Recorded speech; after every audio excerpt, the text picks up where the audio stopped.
सनातन धर्म के ग्रंथों में बताया गया है कि बुरे कर्मों का फल हमेशा बुरा ही मिलता है, चाहे वह इंसान हो या फिर ईश्वर। इसका एक उदाहरण माता सीता का है, जिसका जिक्र रामायण में किया गया है।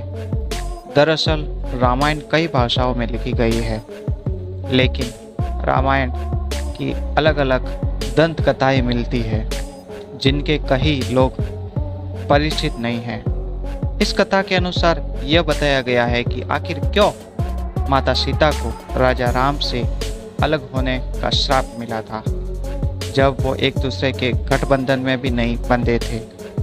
इस कथा के अनुसार माता सीता को एक तोते का श्राप मिला था, जिसकी वजह से उनको भगवान राम से अलग होना पड़ गया था। कथा के अनुसार माता सीता बाल्यावस्था में अपनी सहेलियों के साथ बगीचे में खेल रही थी। वही बगीचे में एक तोता का जोड़ा पेड़ पर बैठा था। तोता का जोड़ा भगवान राम और माता सीता के बारे में बात कर रहे थे। उससे पहले आगे बढ़ते हैं, अगर हमारे चैनल पे आप नए हो तो चैनल को सब्सक्राइब कर दीजिएगा और बेल आइकन दबाना मत भूलिएगा। की बातों को सुनकर माता का ध्यान उन पर गया। मादा तोता बोल रही थी कि अयोध्या के राजकुमार राम काफी प्रतापी राजा होंगे, उनसे माता सीता का विवाह होगा। तोते के मुख से भावी पति का नाम सुनकर माता सीता अचंभित हो गई। उन्होंने अपने बारे में और जानने की इच्छा जागृत हुई, इसलिए उन्होंने अपनी सखियों से कहकर दोनों पक्षियों को पकड़ लिया और फिर उन दोनों को पुचकार कर पूछा कि भविष्य के बारे में इतना ज्ञान कहाँ से प्राप्त हुआ। तब पक्षियों ने बताया कि इससे पहले हम महर्षि वाल्मीकि के आश्रम में रहते थे, जहाँ हर रोज जीवन के बारे में बताया जा रहा है। इसलिए उन्होंने दोनों के बारे में हर चीज कंठस्थ याद हो गई थी। सीता जी के सवालों का जवाब देते रहे। तोता का जोड़ा सीता से पक्षियों से कहा कि जिस जानक पुत्री सीता की तुम लोग बात कर रहे हो वह मैं ही हूँ। मुझे मेरे और राम के बारे में और भी बातें जानना चाहती हूँ। तब नर तोता ने कहा कि हे सीता, आपका विवाह अयोध्या के राजा दशरथ के ज्येष्ठ पुत्र राम के साथ आपका विवाह होगा और आपकी जोड़ी तीनों लोगों में सबसे अद्भुत होगी। सीता जी सवाल पूछती रही और तोतो जवाब देते रहे।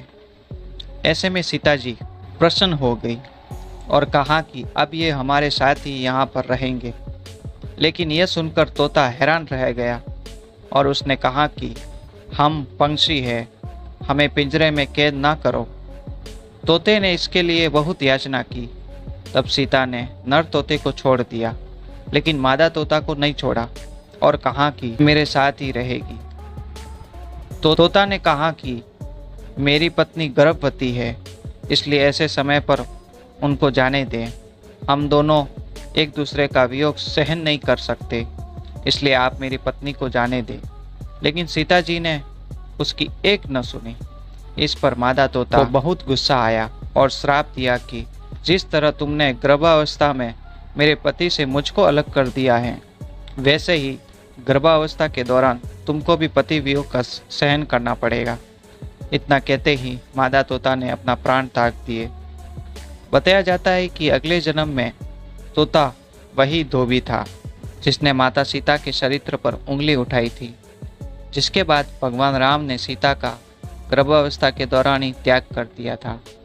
अगर आपको यह जानकारी पसंद आई हो तो वीडियो को ज़्यादा से ज़्यादा शेयर कीजिए, लाइक कीजिए और कमेंट बॉक्स में जय श्री राम लिखना मत भूलिएगा। और हमारे चैनल पे आप नए हो तो चैनल को सब्सक्राइब कर देना और बेल आइकन को दबाना मत भूलिएगा। जय हिंद, जय भारत।